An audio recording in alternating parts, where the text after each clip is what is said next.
Good evening, everyone, and welcome to this online fire safety essentials presentation hosted by myself, Raj Samurai, and my faithful assistant, Mr. Jim Prosser. Say hi, Jim. Hello, everybody. Hi. We're also very lucky this evening to have on board the captain of the Pomborneit Fire Brigade, Tim Place. Say hi, Tim. Hello, how are we? Fantastic. Tim, it's great to have you on board. Thank you for taking time out and agreeing to be here today. Now, our aim in this presentation is to empower our audience, the community of Pomborneit and the surrounding areas, with fire safety essentials and keep the community safe during times of fire. Survival, risk management, and the preservation of life is our primary focus. So a little bit about us before we get going. Well, first of all, both Jim and I are casual employees with the CFA, the Country Fire Authority, and are passionate about delivering effective community education. And this is purely an education around fire safety essentials. I've actually been a volunteer with my local brigade in Woodford, just down the road from Pomborneit, not too far, for almost 10 years. And what about yourself, Jim? I was involved in corporate education and training in my last position, and got made redundant with COVID. So I moved back to Victoria and got involved with CFA, and yeah, haven't looked back. I love it. Just the impact you have upon communities, and work with people like Tim to work collaboratively to protect communities and keep them safe. It's fantastic. I love it. Yeah, absolutely. And that's what this evening is all about. As is traditional, I would like to offer a respectful acknowledgement of the traditional custodians of the lands on which this meeting is both hosted and also being received today. And of course, pay our respects to the elders, past, present, and emerging, and of course, any other Aboriginal people joining us here today. What I'd like to do now, without further ado, is hand over to Jim to give you an insight and an understanding of the technology that we're using today so that all our attendees can actually interact with us using the tools available. Thanks, Jim. Yeah, thanks, Raj. So webinar format might be new to a lot of people on the seminar tonight. And where we'd normally deliver this face-to-face, obviously we've got it going electronically. Now, you can hear and see us, but we can't hear and see you. Now, this program is being recorded, but the only part that will be recorded will be Raj speaking. I know that'll be really exciting. Myself speaking, which will be even more exciting. And, of course, the actual slide presentation as we go along. And, of course, Tim's going to chime in with some probably smart remarks as we go along. So, the way that you can communicate with us, though, is through the chat function. Now, you'll see there's a tab in the middle of the screen there which says chat. If you click on that chat tab, it opens up a box in the left-hand side, and on that left-hand side, you can see you can put comments in there. So if you wanted to, have a go at the technology, there's no compulsion to do so, but you can test the technology, and it'll be a good learning experience for you all as well, if you ever have to do a Zoom meeting ever in the future. So click on the chat function, you'll see the box opens up. We'll just ask a simple question, whereabouts you're joining us from today. If you'd like to have a go, you can plonk in an answer to that question, just in the side box where it's got type your text in here. So that's one way that you can communicate with us today. So we've got another way that you can also communicate with us, and that's when we launch polls. So what we're going to do as the evening goes along, in certain aspects, it'll be a question and answer segment so that you can interact with us as well. We like that as much as we learn a lot from you guys, as well as what we're giving to you. So at this point, I'm going to launch a poll. There's no compulsion to have to answer them. They're optional questions, and you can have a go at doing that part of the technology if you want. So I've just launched the poll. First question is, how long have you lived in the area? Second one is, have you been to a CFA meeting before? Number 3 was, how did you find out about this session and rate your knowledge around fire? So I'll give you a minute just to answer those questions so that you can become familiar with the technology that we're using here tonight. And then once we've done that, we will collate the results and we'll feed them back to you. Now, I need to make a point tonight while you're answering those questions. This is an entry-level fire safety program. So it's not highly technically based. It's basic safety information around fires. Just give you another couple of seconds. And then I will end the poll, and then I will share the results with the group so that you can all see how your understanding fits in relation to everybody else's. So everybody's lived for more than 10 years in the area, so a well-established community. You've been to a CFA meeting before? Yes is the answer to that. How did you find out about this session? Recommended by family, friends and neighbours. Everybody put that. And rate your knowledge of around fire. So the knowledge was high. So I'll stop sharing that now, and we'll briefly go in through to show you what we're going to learn tonight. So you're going to have an understanding by the end of local fire risks. So whilst our audience tonight has got a lot of knowledge about fire, this webinar might be watched by other people that don't. So we'll cover the basics, and then they will be able to understand it. What to expect from a fire? Fires are sometimes unknowable in some degrees, just the probabilities of them.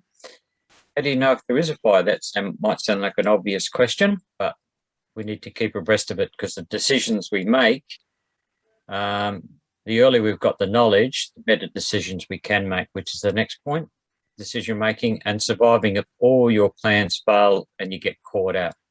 So that's what you're going to learn tonight. So I'll hand back over to Raj, because now we're going to talk about some of the nitty gritty of understanding fires. Thanks, Raj. Thanks, Jim. So look, understanding local fire risks, okay? Let's set the scene here and add some sort of context before we move forward. As we've said, this program is tailored specifically for the area of Pomborneit and the surrounds, okay? Pomborneit is a rural locality in Western Victoria. It's situated on the Princess Highway between Camperdown and Lake Corangamite in the municipality of Corangamite. I had the good fortune of coming along on a 4-wheel drive recently to Lake Corangamite, and I was very impressed with the locality, the area, and that natural beauty of the environment. It was fantastic. It's almost, and I'm sure Tim will agree, a small gem that's just hidden away behind. There's a small cafe there as well. It's superb. Jim, Tim, what would you feel about that comment? Yeah, certainly. It's a lovely little area. Yeah, absolutely is. Now, in February 2009, residents of Pomborneit counted themselves lucky during the Black Saturday bushfires, as no lives were lost. The fire, however, did burn out about 1,300 hectares and destroyed livestock, fences, and farmland. Now, Tim, were you part of that? Were you involved in? Yeah. Do you have? What sort of memories do you have of those fires from Black Saturday? Very, very, very fast moving. Along with, we got very lucky with the wind change, which doesn't always help you, but it did on that day for us. Yeah, absolutely. Very lucky indeed with the wind change. Now, at the 2016 census, Pomborneit had a population of 62 persons residing across 32 homes. Now, I've mentioned the natural beauty that surrounds this area, as is the case with many parts of Victoria. But what we need to remember that with this natural beauty comes the ever-present risk of threat of fire. Okay, so let's explore the Victorian landscape a bit more before we move further. So fire has been present on the Australian continent for millions of years and has been significant in shaping much of the landscape.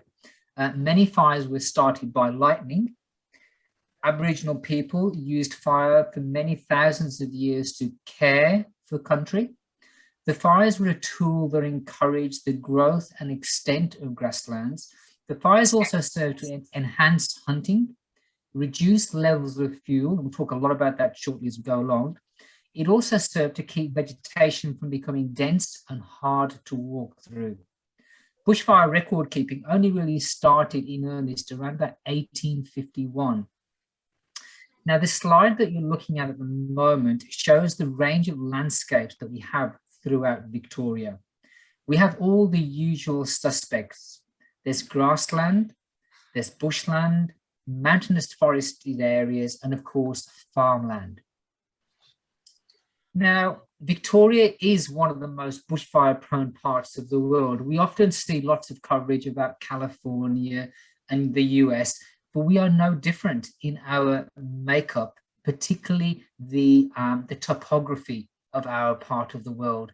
And by topography, I'm referring to the hills, the nooks and crannies, the depressions, the valleys, and the gorges. We are very prone to fire. But we must remember that the risk throughout the state is very different. And that's what this current slide is showing us. Victoria can be divided into various what we call weather districts, and we're in the southwest weather district. And as I say, each district will have its own level of fire risk. Some of the factors that affect fire risk include the topography, the lay of the land, as I've just mentioned. Another thing, and I'm sure, Tim, you'll be more than aware of this as a CFA captain, is another thing is that we need to take into consideration the seasonal outlook. So what does the seasonal outlook actually mean? The seasonal outlook describes the overall weather trend of what's happening in your weather district. The current message from our CEO and chief says that the new spring outlook shows increased risk of rainfall. And what we've done, a lot of research goes into this, is that the latest weather data shows parts of Victoria are forecast to have a very wet spring. This is predicted to lead to continued strong grass growth and the potential of increased grass fire conditions once the vegetation dries out or cures. So as the high fuel load, this extra vegetation that we have, dries, and we call that curing, there's a potential for fast-moving grass fires. And these fires have the potential to threaten property and life. Our take-home message from this seasonal outlook is that, like every season, there is a need to be prepared for a fire that could happen due to this high fuel load. Incidentally, new climate research by the CFA reveals that the number of high-risk bushfire days could potentially triple in some parts of Victoria by the end of the century. Let's now chat about the landscape. Over to you, Jim. Well, thanks, Raj. So these slides typically would be slides you'd find around your area, having myself come from an area just north of Pomborneit. That's typically what you'd sort of see in that area, grasslands. And of course, as Raj was just explaining, the seasonal outlook is quite wet, and you've got pretty good rich volcanic soils down in your area. So the vegetation is going to be growing at a vigorous rate, I would have thought. Of course, over some of that dries out, and you have a risk of fast-moving grass fires. Now, the topography, from what I understand, is quite flat around Pomborneit. Would that be correct, Tim? Yeah, it's pretty flat. Yeah, pretty flat. Unlike other areas, where it's quite hilly and the hills can be quite steep. But some people that were watching this might live in an area where it is a little bit more hilly, because there are probably areas which are hilly, you know, maybe a bit further north. And for every 10 degrees incline increase in the hill, that's going to double the speed of the grass fire. And as Tim explained earlier, grass fires can move very quickly. So, you know, you've got that risk there, as well as probably larger than normal fuel loads potentially on these paddocks that you can see in the pictures here. As well as that, you do have roadside vegetation. I was out today around southern Grampians, and you know, again, that can be quite a dangerous thing, because a lot of the councils come along, they might cut limbs off and just drop them on the ground. So again, you might have that risk also within your region around Pomborneit.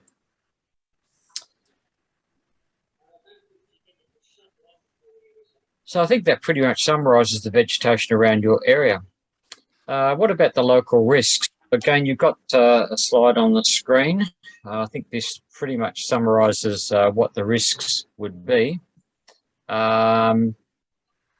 You've got power lines running through your area, which can spark fires. You've got probably a lot of these narrow roads on the country lanes. That would be your main risks, I would think. And potentially, again, if you've got roadside vegetation, the trees might fall across the road, which could delay your, you know, escape from a fire.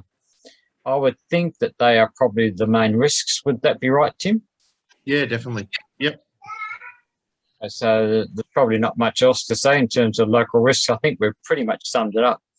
You're sort of a bit lucky that you've got a couple of towns you can escape east and you can escape west. So you've got two main exit routes, which is, you know, not a bad thing too, which is really handy, and it limits it makes the risk just that little bit less.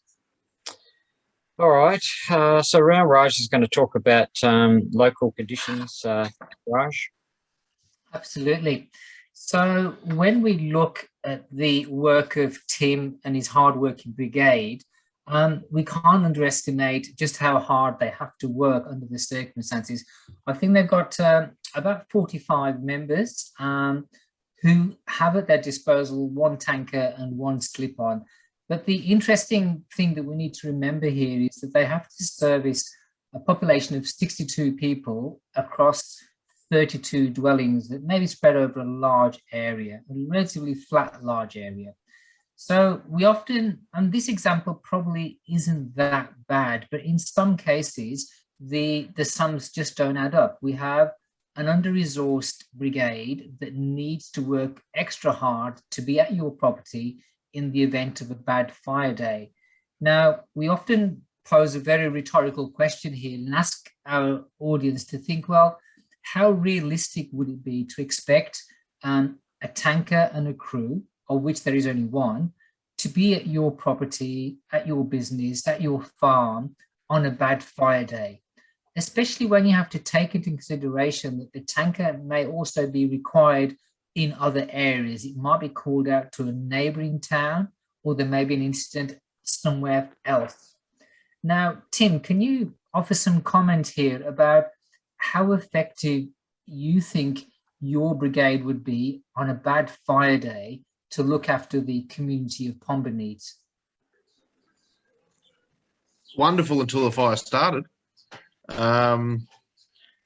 But yeah, speaking of topography earlier, it's not all that hilly, but we have lots and lots of rocks which are very slow to move around, and some pretty disgusting roads to drive down it that you probably wouldn't drive down in some situations. So you may not be able to get towards some houses at all on a bad fire day. Yeah, absolutely. And how aware are community members about access for tankers and fire vehicles? I think we're pretty lucky around here because a lot of people have lived here for a long time, so they sort of know the ins and outs. And once new people move into the area, I think it sort of gets drummed into them that fires aren't real nice around here. Yeah, okay. So would it be fair to say that in the event of a fire, would it be good practice for our community members to think about taking ownership and moving away from danger rather than rely on the local brigade to help save them and protect them. 100% for sure. Because I guess if you know that you've got one less person, one less family, one less home to protect, and you know that they've left early, that your job is made easier. You can manage the remaining homes because you know that other people have already made this sensible decision of being out of harm's way. Yeah, definitely. Okay. Thanks for that, Tim. So what to expect from fire? We know that Victoria has had lots of fires, and we mentioned Blackstad Day a short while ago. 2 summers ago, we saw huge fires in other parts of the state as well. What we'd like to do now is really get underneath the skin of fire and explore the elements of both ember attack and radiant heat. What do we mean by these 2 key players when it comes to fire and fire behavior? Ember attack, for example. Now, let's just wind this back a bit first before I show you quite a graphic animation for which Jim and I make no apologies about. It's designed to give you the reality of embers and fire behavior. But let's first of all consider direct flame impact. This is one of the 2 ways that fire can threaten your home and property. What do we mean by direct flame impact? Well, the old adage is that if you have fuel to your doorstep, you will have fire at your doorstep. So if there's a continuous line of fire that comes to your front door that is potentially lit or ignited, you'll have fire at your doorstep. How can we stop this? How can we mitigate this? The best way to do this is to break that continuity of direct fuel to your door by means of a drive, by means of a gravel driveway, something that's not ignitable or non-combustible. A veg patch, for example, anything that will break that continuity of fuel to your front door will protect you from direct flame impact. So that's number 1. Let's talk a bit more about ember attack. Ember attack, as this animation is just about to show you, is when nearby, or for that matter, distant burning bush or trees send embers into your property and house, starting numerous small fires in dry fuel around your home. You know, it might be that sort of pile of leaves that you're meaning to rake up. It might be the fuel load, the wooden stack that you've got near your front door. It might be the straw or coir mat that you've got at your front door. A variety of areas can be lit by embers. Now, this particular animation lasts for about 3 minutes or so. If it's going to distress you in any way, I suggest that you look away for 3 minutes and then return shortly. So I'm about to present to you ember attack animation.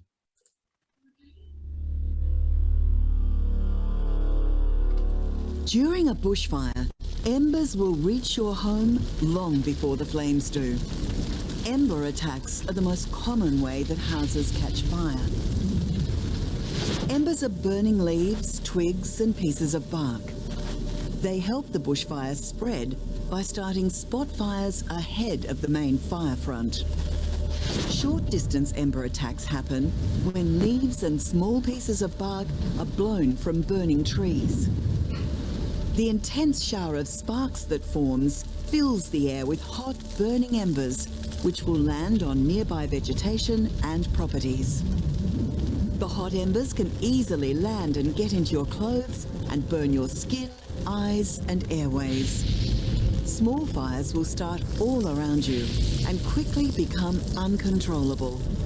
The resulting chaos creates confusion as the fire seems to come from many directions, meaning it will be difficult to make good decisions about your safety. The experience will be physically exhausting and emotionally traumatic. Long-distance ember attack is caused by large bushfires that generate intense heat. As the hot air rises, it forms a column of smoke that sucks in air like a vacuum, increasing the intensity of the fire. The updraft in the column lifts embers like large pieces of burning ribbon bark hundreds of metres into the air, where strong winds can carry them many kilometres beyond the fire front. On Black Saturday, embers travelled more than 30 kilometres ahead of the main fire. When these embers land, they often start fires where leaves naturally accumulate, like in gutters, doorways and garden beds. So while you might think you're safe when a bushfire is far away, embers can fall from the sky and land around your home long before you even know there's a fire. But remember, your home isn't the only thing under threat during an ember attack. By the time you realise the danger, it might be too late as escape routes become jammed. Embers can also start fires on roads and block them completely, making late evacuation dangerous or impossible. That's why leaving early, before a fire starts, is always your safest option. So Tim, what were your thoughts on that particular presentation? Just leaving early is by far the safest option. Yeah. Do you think it was graphic enough to give people a real sense of just how such an uninviting place fires can be, particularly when you're under ember attack? Yeah, definitely. I mean, there was reference there to Black Saturday. Yep.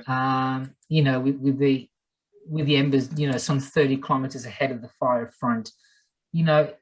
To me, I've watched that so many times, and every time it really unsettles me to know that people decide to stay behind to experience something as bad as that, a life-threatening situation. What's the answer here? What should we be doing in terms of really getting the message across to your average member of the public to be out of harm's way? I think being blunt, basically, if you stay, we can't protect you and you may die. Absolutely. Okay. Well, what I'd like to do now is offer you another animation, just as graphic as the first one. And this is about radiant heat, the silent killer, we sometimes call it. This one, again, lasts about 2.5 minutes or so, and it gives you a real idea of just what can happen to you, both physically and mentally, when you're under a radiant heat attack. Jim, do you want to do an introduction to this while I get it set up? Okay. Yeah, thanks, Raj. Yeah, so we all know what one of those little radiant bar heaters is like.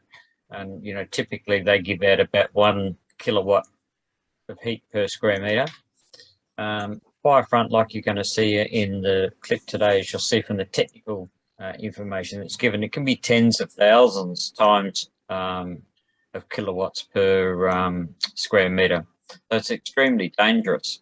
If you were sitting on a beach and somebody said, oh, there's a tsunami coming, well, you wouldn't sit there for 5 minutes. You'd be in your car. You wouldn't be sitting there on a dinghy trying to ride out the massive wave. You'd be in your car up the hill as fast as you could. And here we have virtually a tsunami of radiant heat coming towards us. So it's no wonder the CFA have a message that, leave early, get out of its way, because it's extremely dangerous. So, Raj, if you want to roll that clip, because it's got a lot of technical information in there that shows you how graphic radiant heat is. And it's the killer of people that gets people. Great. Thanks, Jim.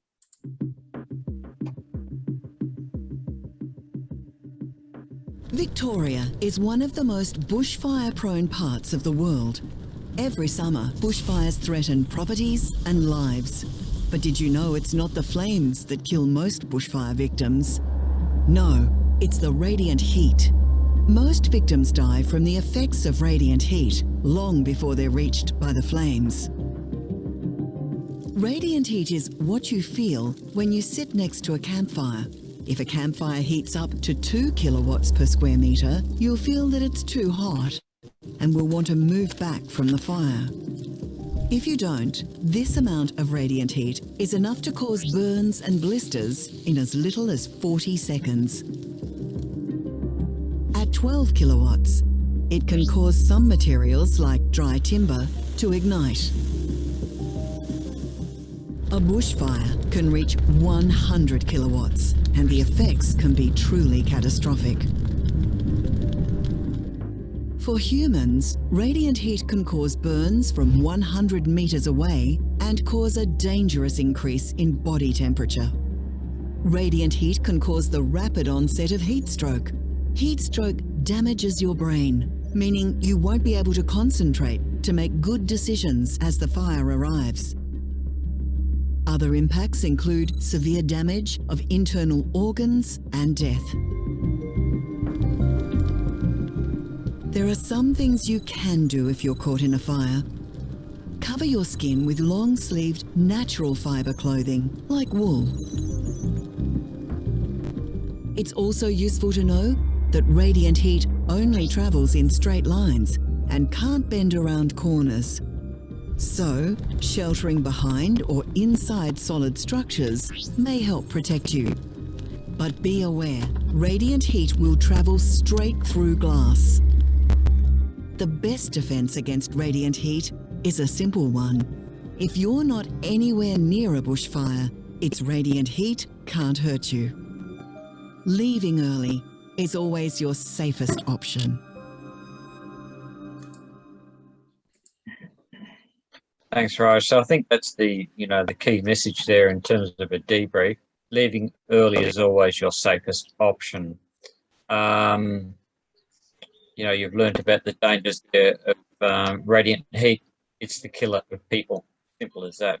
So you can see with these two images you've got on your screen there at the moment, you can see clearly that these two images, the actual structures haven't been lapped with flames at all. It is simply the radiant heat that has melted the graphics off of that sign, and the radiant heat has burnt or melted the paint off the wall. So imagine if you were in front of that. So once the radiant heat takes effect, then you're not going to be able to think clearly. As you learned from that video, your mental function is going to be impaired, as well as your physical function as well. So that's why leaving early is always the safest option. So after a fire, CFA generally go and interview the people that were there, and got comments from them about their experience, and you can see some of these comments on the screen there. So I'll just give you a moment to read some of these comments, and then we'll show you a short clip again with some of the types of feedback that people give and the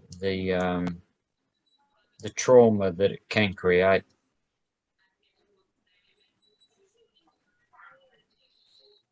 I'll just queue that up now in order to. Okay, no worries, Raj. Available, not a problem.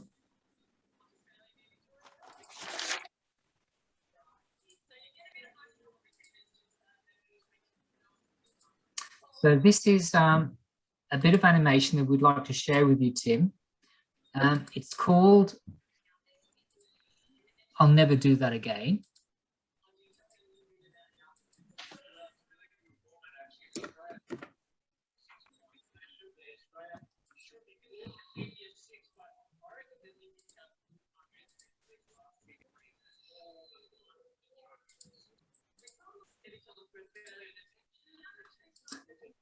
I think I've frozen it.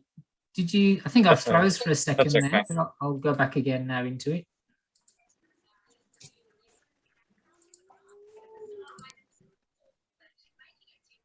I'll never do that again, Tim. 10 years ago, when all the dams were full and the tanks were full and there was plenty of water, I probably would have stayed and I would have died. Nothing went the way we might have anticipated. Whatever preparations you put into place, you only need something small to go wrong. In future, I don't think we'd want to put the kids through that sort of trauma, I guess. Yeah, wouldn't put the kids through that again. If it was my choice, I wouldn't stay again. If we had another day like that, if I had the opportunity to get out, I would go before the fire even got here. So those, those closing words, to go even before the fire arrived, I think that tells you a lot about, with the best preparation in the world, you can't prepare yourself for something as unpredictable as is fire, a force of Mother Nature that, as we saw from many big fires that have happened over the years, you need to be out of harm's way. You need to be far away from this place of unpredictable harm. We've already acknowledged that it's a stressful and traumatic situation, both physically and mentally. Your ability to think straight is severely impaired. You don't know what the outlook looks like. Roads may well be blocked. You don't know which way to go that's going to be safe exit for you. We've spoken already about the two key elements of fire, which is ember attack and radiant heat, and how devastating they can be on human life and property. Why put yourself into that amount of pressure? Why risk it? This is, I'm a father and a parent and a family person. In my first priority is that, regardless of the work that I do for the CFA, the preservation of life has to be the most important thing. And as Jim said, if a tsunami is on your doorstep, you don't need to be there. You need to be out, away, in a safe place. Tim, would you agree with that? Yes, certainly, 100%. Yeah, thank you. So let's get down to the next part of this presentation, which is all about knowing, well, how do you know if there is a fire? And I'm sure that those of us here today all recognize this symbol quite clearly, the FDR, or fire danger rating, commonplace in our towns and villages near to fire stations, but not always. Sometimes found on the entrance or gateways to our towns and villages and areas. Now, there is a bit of controversy about this, and what I'd like to do is get Jim to launch a poll just to find out whether we understand what the fire danger rating actually is. What does it actually mean? Jim?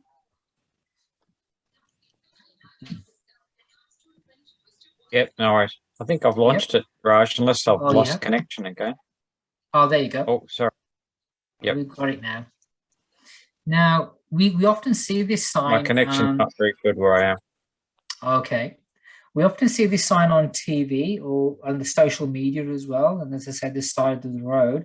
But, what is it? What is the fire danger rating? Is it an indicator of how likely a fire will start? Or is it an indicator of how bad a fire would be if one were to start? That's the first question.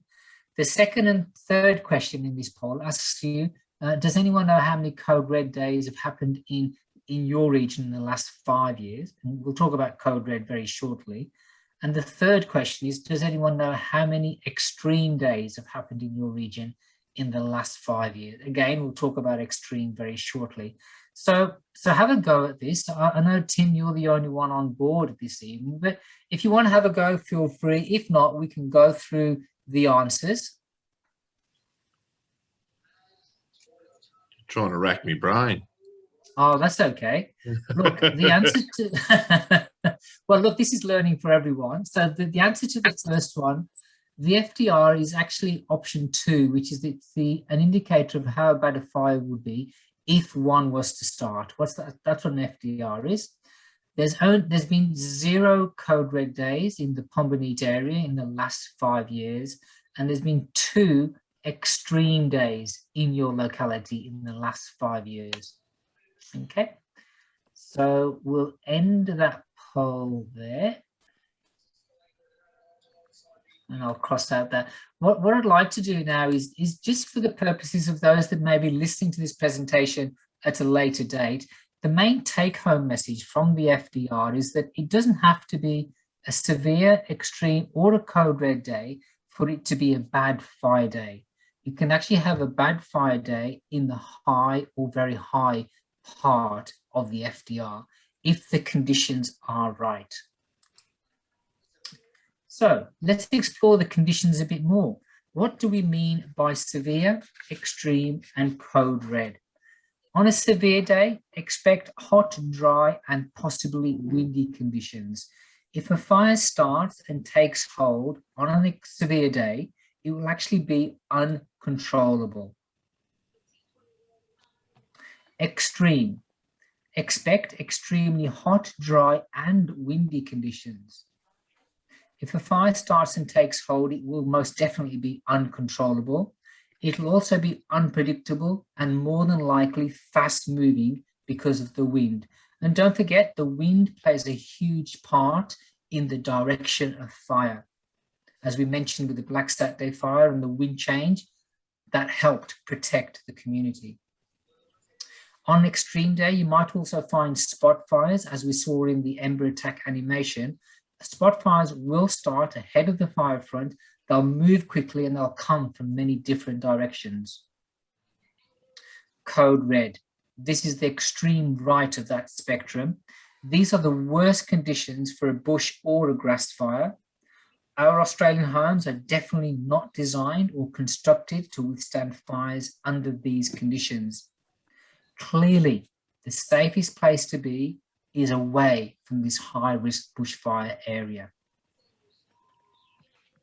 I'd also like to stress that now that you know a bit more about the fire danger rating, armed with this information, use them as trigger points. Use the trigger of a severe day, for example, to be the point where you make a decision to leave your property, to leave your place of work, and to leave and go somewhere safe. Know where you're going, know what you're going to take with you.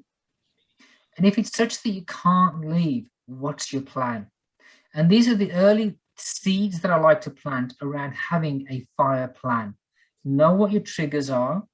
Make sure the fire plan is shared with your family, your community, your neighbors. And I know that Pomborneit is a very closely knit community. It's a small community. And I reckon that everyone looks out for everyone else. Would that be fair to say, Tim? Yes, yes. Yeah, because that's the strength of communities, is being able to share common information for the well-being of all the community members. You might have a vulnerable member living in the house next to you or on the farm. You know that they're vulnerable because they're confined to a wheelchair, or they have limited movement or mobility, or they're a single parent, or the child is disabled. There might be some form of vulnerability, and these are the elements of a community that help us look out for each other. What we're saying is have a plan. And to help you in this regard, at the end of this presentation, there is a link that will take you through to the resources that you can actually download that will give you some information about how to prepare a fire plan, how to prepare your property, and how to stay safe during the pending fire season. One thing that we would like to stress is that leaving a high-risk bushfire area the night before or early in the day is probably your best option. Don't wait to see. And of course, avoid any forested areas, thick bush, long and dry grass. Okay, they're the main take-homes when we talk about the fire danger rating. One thing I'd like to move on to now very quickly, and this deserves a mention because we live in a very busy world. This slide is intentionally a busy slide. It's about information overload and information obesity, and I call it info-obesity. And I say this because we are constantly being bombarded with information from many different directions. Whether it's local gossip, a conversation you've heard in the cafe, maybe someone at the Pombo antique market was talking and you overheard them, or someone on the main street when you were taking the dog for a walk, or down at the Oval, maybe something on radio, maybe something as simple as a social media post. This is information overload. From a CFA perspective, we regard these as informal sources of information. We might say that not everything we hear or read is accurate despite good intentions. Now, the point here is that if you're going to make decisions about your safety, the safety of your family and your community, we need to double check that it's correct. How do we do this? Well, what you're seeing on your slide now are 8 means of checking the validity of information that you hear. All of these offer real-time, evidence-based information that is absolutely correct. The local news, we talk 774 ABC for emergency news. What we've got to remember here is that the world of fire is a very dark, disorientating, noisy, toxic environment. And often when a fire occurs, communications are lost. And your only means of communication is potentially a battery-operated radio linked to an emergency channel like 774. This will be your lifeline to the outside world, understanding what's happening around you, what's happening with fire development around you, and what the emergency services are doing. Number 2, the Vic Emergency App. By far the most important app that you can have on your phone in terms of emergency management. A very simple application to be able to download onto your phone. And again, through the resource panel, we have information on how to download this application. It can be tailored to give you information on fire activity in your locality and the wider circle as well. All of these sources of information are regarded as formal sources of information. Let's explore the Vic Emergency App a bit more now as we move on to the triage of messaging that comes out. And my apologies for those of you that might know this inside out, backwards and forwards, but for the purposes of those who may listen to this presentation at a later time and are not familiar with the messaging order, this is the information. Advice warning comes first. This is an indicator that an incident is occurring or has occurred in the area. It's wise for you to monitor conditions. It can also be used as a notification that activity in the area has subsided and this is no longer a danger to you. Advice. Just as the name suggests, it's just advice. Watch and act. This is a more decisive message. 1 exclamation mark, orange in color. An emergency is developing nearby. You need to take action now to protect yourself and others. So, as I mentioned earlier, the trigger, maybe the watch and act message that you received through the Vic Emergency App may be your trigger to take action and put into place your fire plan. Coupled with what you know about the FDR, coupled by what you know about radiant heat and Ember attack and the speed of grass fires, the watch and act could be a trigger for you to make your action plan to leave and leave early. The next stage of the triage is the emergency warning. In red, double exclamation marks. There's no messing around here. You are in imminent danger and you need to take action immediately, or else you will be impacted. And the take-home message is here is do not wait for the warning. Find out what your trigger is going to be and leave early. I need to mention evacuation and also community information. Evacuation is notifying of procedures that you need to be in place to be evacuated. Community information, a newsletter containing updates for communities affected by an emergency. This community information can also be used as a notification that an incident has occurred and there is no longer a threat to you. So it's purely information for you. Let's move on to the next part of the presentation where we're going to put all this scenario into place so you can see how it would work. Over to you, Jim.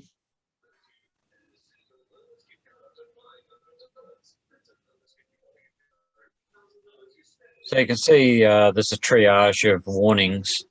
Now, obviously it takes a timeline for the information to actually start to gets reported to it actually becomes a watch and act and down the scale of triage of warnings. So let's say, you know, you've got a timeline here. You can see on the far left a fire starts. It's not instantaneous because that fire broke out right now that it's automatically reported in. Somebody has to notice that fire and report it into 3000. Now that could take 5 to 10 minutes before that actually happens. Meanwhile, the fire is obviously building in intensity if it's back with a strong wind. So you could say, you know, 10 minutes before it gets put onto the Victoria Emergency App website, and even longer. Okay? This is just a typical scenario. And meanwhile, the fire is obviously growing in size. Now, it may, you know, completely bypass the next warning and go straight on to a evacuate one, depending on the intensity of the fire. You may go straight on to the emergency warning. And again, the time could take 20 minutes for that to happen. Now, what you see outside of your window may not be represented on the emergency warning app, because if the fire is over your back fence, you know, you've got an immediate escalation of the fire that you need to deal with. There's not much point waiting there 20 minutes and then saying, oh, the Victoria Emergency App says, you know, it's only advice warning at this stage, but because of your close proximity to the fire, that might not be what you're actually experiencing. So how do we overcome this? Well, really, in the ideal world, we'd like to know everything instantaneously, but the reality is it takes time for this information to filter through. And, you know, as you can see on the timeline there, that might physically take, you know, 20 minutes before it becomes an emergency warning. And by the time it gets to 30 minutes, it may be just too late for you to be able to get out of that zone because, you know, you could be surrounded by fire, which creates another problem. So how do we overcome this? Well, we need to really keep alert ourselves as well. Use your own sensors. So if it's a hot day, it's a code red day, extreme, severe day, don't just pull your curtains down, turn the air conditioner on and say, well, you know, I'm okay now. I'm nice and cool. You still need to be alert to what's going on around you. You know, have a look out the window. If you see smoke, well, that's a warning sign that you need to go and investigate. If you hear emergency vehicles going past your home, that's not, you know, for you just to shut the door and say, oh, it doesn't affect me. Go and investigate, because it could be, you know, close proximity to your home, considering how fast a fire can move, as Tim explained, you know, earlier. And have a bit of a whiff and see whether you can smell any smoke. Smoke will filter through doors and windows, and you'll get the odor of smoke as well. And when you are confronted with that, don't ignore it. Go and investigate. Now, where's that fire? And use your own senses to be able to keep yourself alert of what might be happening around you.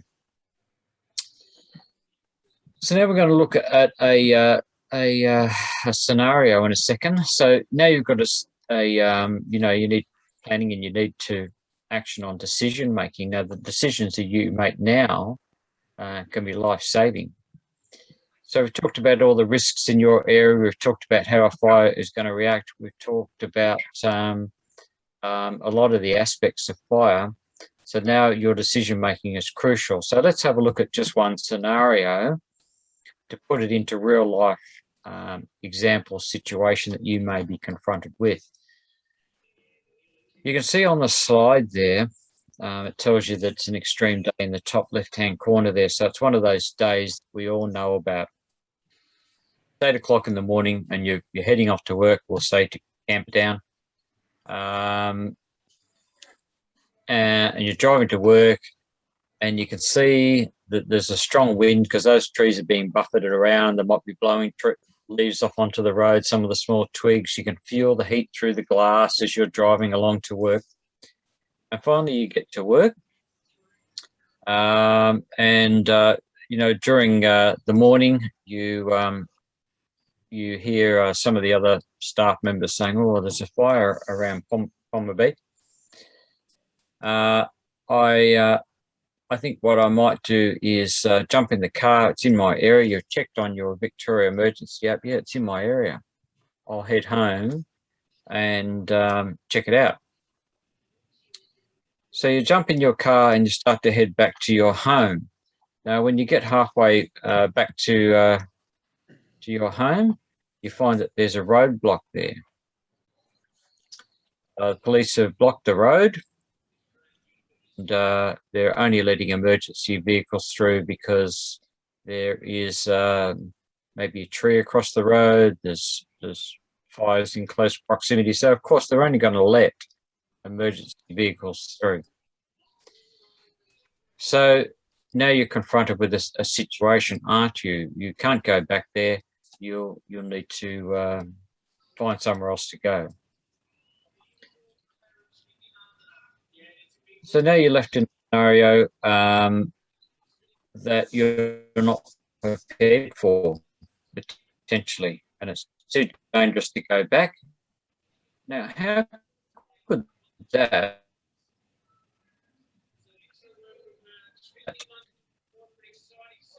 planning have been better on your better in terms of you acting on what you've? Let's have a look at scenario number 2. We're going to actually launch a poll on your planning and decision making first questions.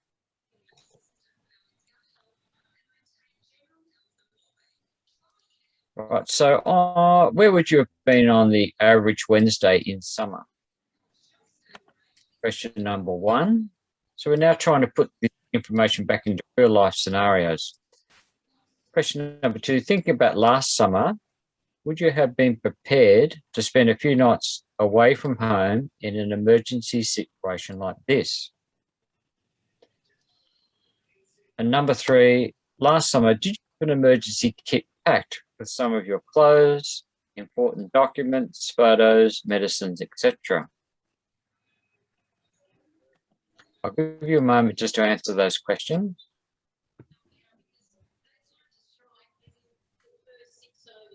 I'll end the poll now and I'll share the results.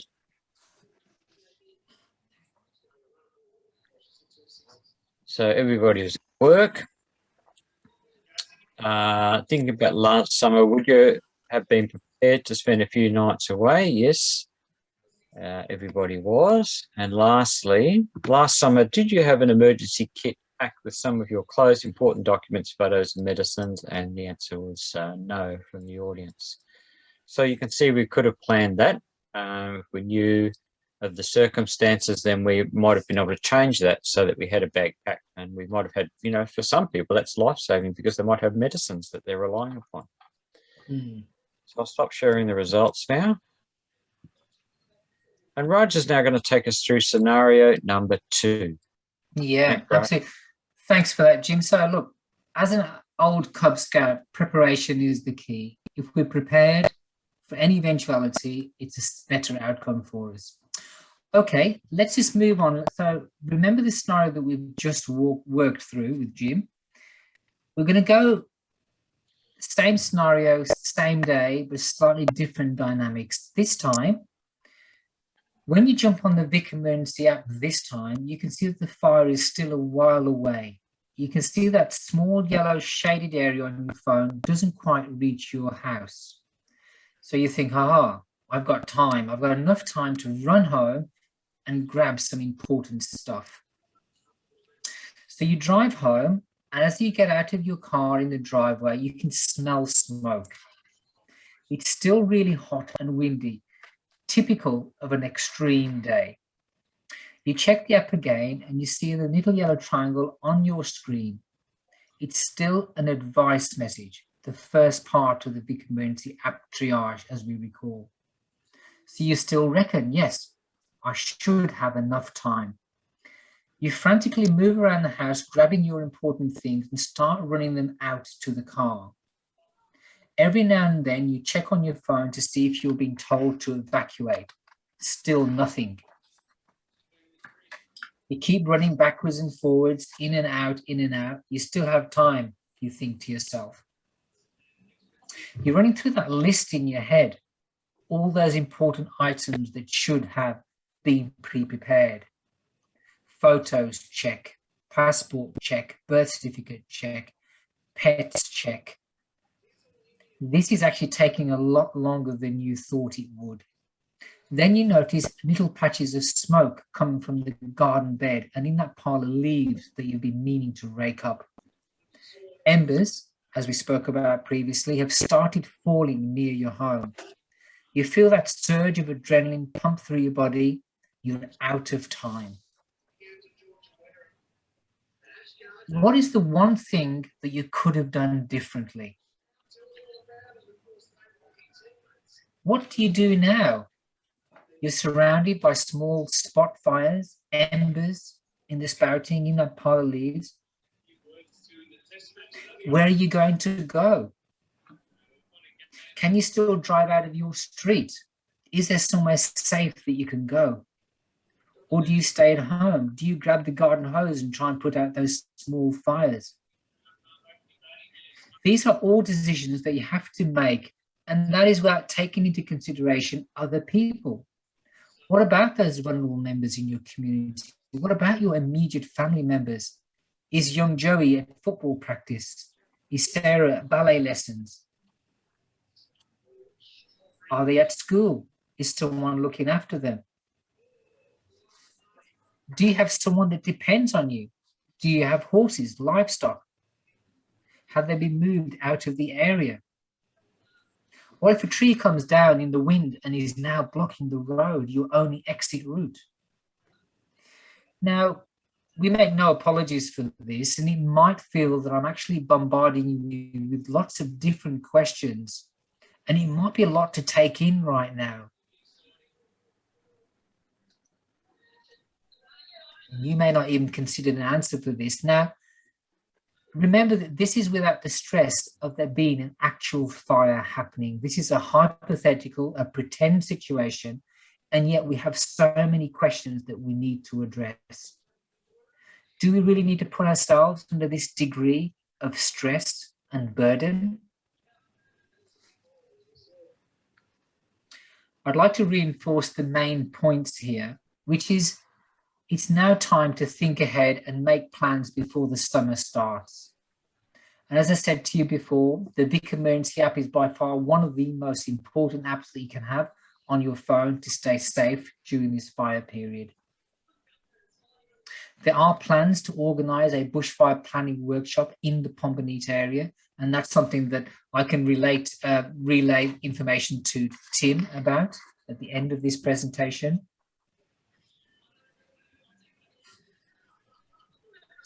What is the one thing that you could have done differently, Tim? In your opinion, in this situation, what is the one thing that could have been to save this situation happening? Your thoughts, Tim? Oh, you were knowing before the day started that it was going to be a bad day, so you could have prepared in the previous days.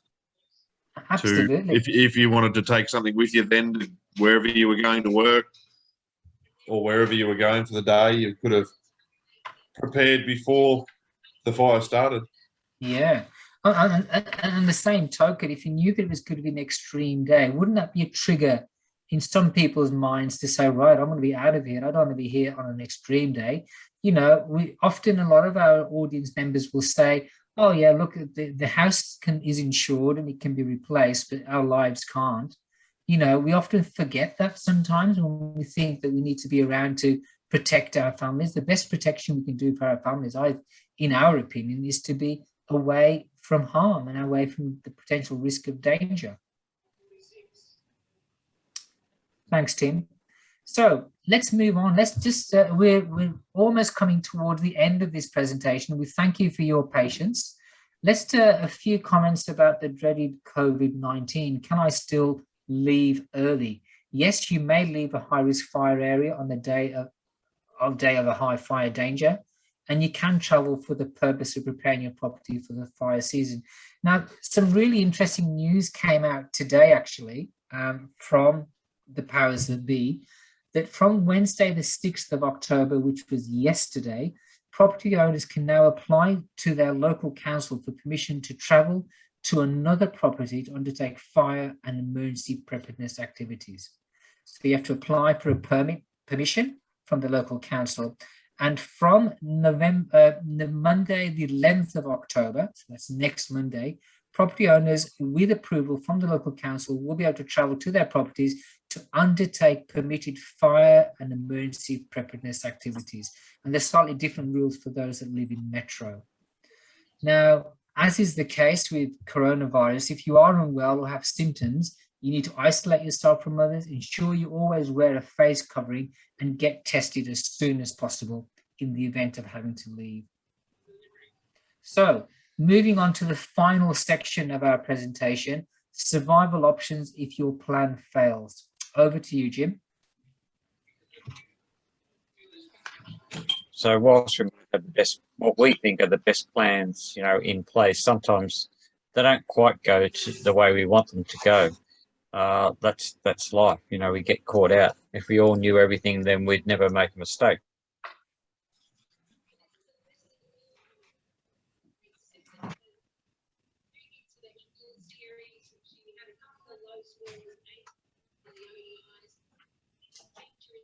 Sorry, Raj, I think I dropped out there. Oh, that's okay. You're back Am I now. back? Yep. Yeah, no worries, great. Yeah. So obviously, you know, when you look at you know, some of the way that people present themselves on Firefront, you sometimes see it on the news. They're in a bushfire and they're trying.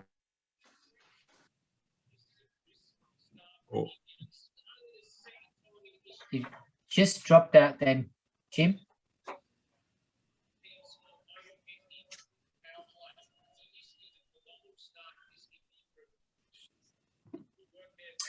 Tim, are you still there? The garden hose absolutely. and t-shirt Oh, songs. he's back. They've got no concept of yeah, you'd want mask and goggles on. You'd want natural fiber clothing such as wool or cotton, leather gloves, leather boots, because that way you're protected from the radiant heat, you're protected from embers that might be flying around, and you know, that gives you maximum protection. That's how you would dress if you're caught out in the circumstance of having to be stuck in front of the fire. The dangers of radiant heat we learnt about earlier. This clothing will protect you from some of the radiant heat. Now, the other thing you need to keep in mind is that with radiant heat, it can't pass through solid objects like a building or a brick wall. So that you'd need to be behind that, because we learnt how dangerous radiant heat is. Radiant heat is the killer of people. It will kill you long before the flames will, if you're in its harm's way. Now, just remember also, as you learned in that video, that the radiant heat will actually pass through glass. So you'd want to be well away from glass, and you know, sheltering behind a solid brick wall or behind a building or a structure will protect you from that. It's not going to be foolproof, but it's, you know, it gives you a better chance at least. So that's a protection from radiant heat. Now, Ryan's just going to talk a little bit further about other options if you're out and about, or where you can go for maximum protection from if you happen to get caught out, and or if you failed. Yeah, fantastic. Thanks, Jim. So, in a nutshell, generally, as a species, we find it very difficult to handle pressure. However, if you are able to think clearly in the event of being caught in a fire situation, you need to be away from any sources of fuel. So go to an opening, a clearing where there is less fuel. Look for an open space with fewer trees, maybe short grass, or move into a large water source like a river or a dam. And we're talking desperate measures now to stay away from the radiant heat and the Ember attack as well. So It's important that you realize that driving is not advisable during a fire. Because heavy smoke makes it impossible for you to see, it is often very disorientating as well. You could possibly hit a tree or even have an accident, and you may even block emergency services. Tim, have you had any experiences in your firefighting times about community members trying to leave late and then cause problems for emergency services? No, I haven't personally, not in my area, but you do hear them horror stories. You do, of course you do, yeah. So sheltering in a car from a fire is an incredibly risky thing to do. Our cars are designed to transport you from A to B. They're not designed to protect you from fire. However, the CFA understands that this may be your only option at times, in which case there's certain things that you can do to maximize your chance of survival. The first thing is to park or take the vehicle onto an area of burnt fuel, so low fuel load. Park the vehicle away from a main road if you can, preferably facing the advancing fire front with the engine block separating you from the fire front, and this will give you a bit more protection from the radiant heat. And then to have a woolen blanket and lower yourself into the footwell below the window line, have some water to maintain hydration, and try and monitor the fire as it approaches and passes you. And, as I say, not advisable, extremely risky, but it could give you some level of protection. I want to spend a bit of time just very quickly talking about our neighborhood places of last resort. Now, they're usually marked by a green sign, but I believe that the sign is going to be changed at some point very soon. Now, the main take-home messages with our bushfire neighbourhood safer places is that they will not and are not designed to guarantee safety or be a comfortable experience, but they do offer a chance of survival and are some distance away from the radiant heat. Now, the nearest neighbourhood place of last resort for Pomborneit is actually Camperdown. It's actually the service road on the north side of Manifold Street. Now, let's just remember that, as I said to you before, they may offer improved protection, but if caught in a fire, they cannot be considered as safe. Traveling to and using a place of last resort is dangerous and can lead to mental trauma, serious injury or death. Don't forget traffic congestion, fire activity, accidents or fallen trees may block your route to get to Camperdown. So again, why risk it? Why leave it that late and even then put yourself in harm's way again? Remember, the CFA or other emergency services may not be present at the neighbourhood place of last resort. These places do not have the capacity to cater for special needs, for example, infants, elderly, the ill or disabled. There will be no support services like food or drinks or your slippers passed to you or medical services. There's no provision for pets or livestock. They are clearly a place of last resort. To summarize, as we come towards the end of our presentation, take action, make a plan. Use the resource tab and link at the end of this presentation to download your guide to survival, your guide to property preparation, and look out for the bushfire planning workshop in your area. Remember, the Vic Emergency App could be your key to survival in the event of a bad fire day. And of course, connection with your local brigade and the community. And we've been very fortunate today to have Tim give up his time to be here, offering his comments and opinions and advice regarding the forthcoming fire season. So that's Tim Place, our Pomborneit Brigade Captain, who's available on 0488 318 714 to answer any questions that you might have regarding your preparation for the fire season. Fire Safety Essentials delivers a lot of very sensitive information that can actually be quite disturbing to some people. If you feel that some of the elements, for example, the animations, have been a bit too graphic and you feel in any way impacted by the content, There are some helpline numbers available here, both Beyond Blue, Lifeline, someone to talk to, someone to get counselling from, someone to give you some support and encouragement to get you through these difficult times. Of course, we want you to be out of harm's way. We want you to be long gone before that fire comes, and stay safe in your family and your community at large. Before we go, I'd like to get Jim to launch our final poll. And this is really 2 questions about how you felt the effectiveness of this presentation was for you this evening. Tim, how did you find it? This is actually the last slide of our presentation. No, wonderful. Very informative. Yeah. So you've got a couple of questions on there. If you could answer those for us, that'll give us some feedback to send to our head office, to HQ, so they understand that we've delivered this presentation to the community of Pomborneit with you to offering the recording to the community through yourself as well, so that more people can watch and learn about the key elements of staying safe. Now, Jim, is there anything you want to add before we sign off? I'd just like to thank Tim for giving up his time to join us for this session. It's always great when we've got, local captains or, senior members of their brigade join it. It just has more impact, particularly if this goes back and your local community get the chance to watch it all, shared with them. I think it's, it's fantastic. Thanks, Tim. Yeah, absolutely. No worries at all. Thanks, guys. I'd just like to endorse that. Tim, thank you so very much for offering your opinion and comments during this presentation.